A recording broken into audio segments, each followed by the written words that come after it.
Now, the physical body is important to hear this vibration.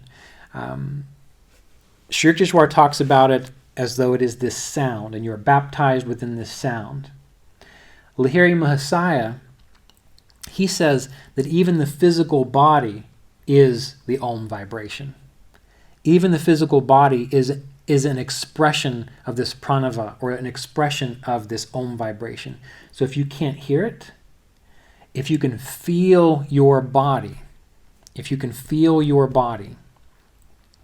you are beginning the process of experiencing this.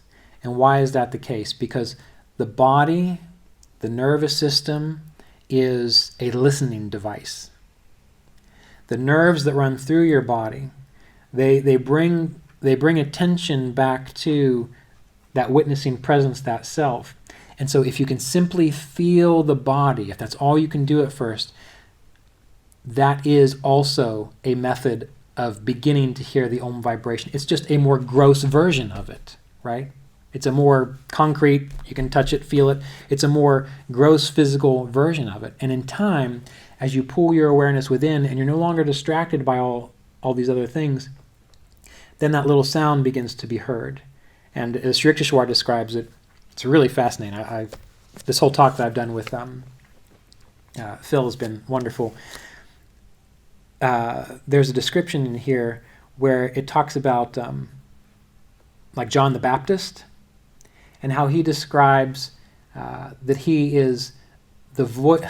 I need to find it. It's the voice crying in the wilderness. The voice crying in the wilderness. And that while John was not the light, because Jesus was the one, right, the Christ consciousness idea, John was the one that baptized Jesus. John was considered to be that evidential aspect of God, which was not quite there, was not quite the light, but was like the voice crying in the wilderness.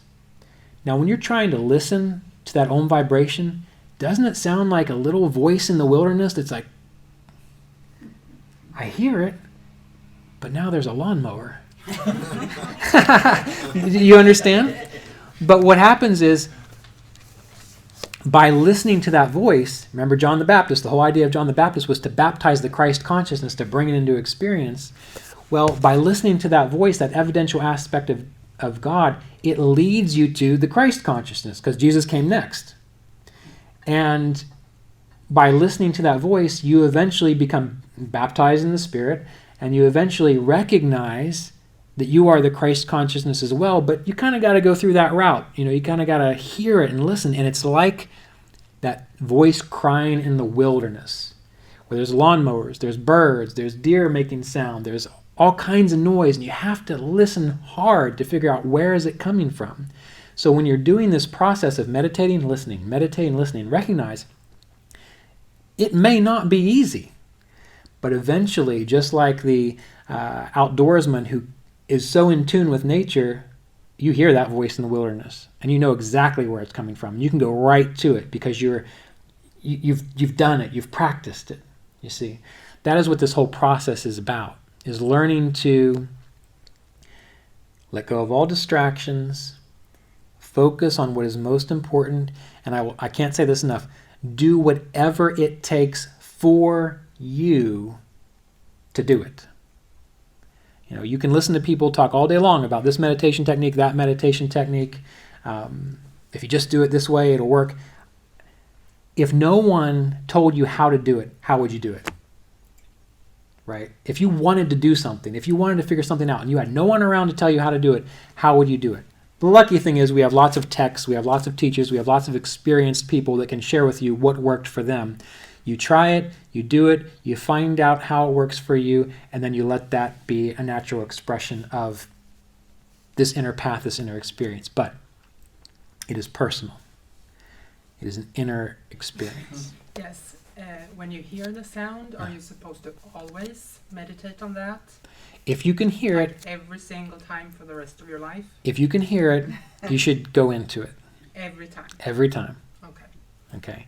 And then, as Mr. Davis would say, and this is a good point, because as I was driving down here, I was taking little notes in my mind about things we needed to talk about. yes, you do it and you go into it, and eventually you will experience significant transcendence doing that. Every time.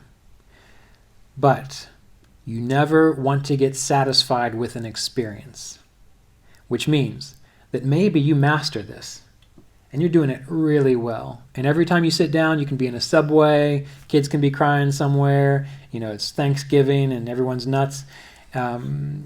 You can sit down and you can hear it no matter what. And when you're alone by yourself, it is a profound experience. But even when that becomes your norm, you still, at some point within that meditation, ask or inquire, what is beyond this? When Roy would meet with Yogananda, and they would walk around the grounds together, Roy said that he never went to Yogananda with any questions, really. But one time they were walking around the grounds, and Yogananda just said, well, do you have any questions? And Roy had been reading Autobiography of a Yogi, and that's got lots of stories of saints and sages who experience cosmic consciousness and God realization. And there's a lot of them in that book. Very inspiring. And Roy said, well, how many of the saints and sages in Autobiography of a Yogi that you wrote about, that you met, were completely realized? And he said Yogananda didn't pause, and it wasn't a judgmental tone that came out of his mouth. He just said, not many. He said, many of them are content to exist in that state of God communion, and they don't go all the way. Because if you are in a state of God communion, that means that you still think there is a you and a God. In the sense of, what does it mean to commune with something? You come together. When we come together, we are communing, right?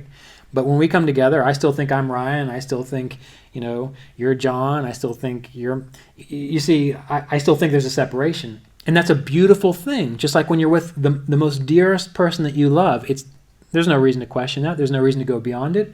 You're just happily with that person that you feel that sense of peace and love with. Whether it's your friend, or it's your spouse, or your child, you don't feel like there's anything more beyond that.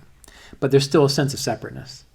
So it's okay to experience that state of God communion because it is blissful, it is liberating, it is cleansing, it is a powerful part of this whole experience.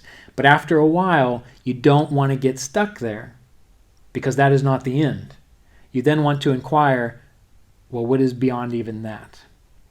So no matter what your experiences are of this next, 2 to 10 to 20 to 30 to 40 years, however many years you got left, you always want to hit that peak experience and exist there, but then make sure that you ask and you're sure, okay, what's beyond this?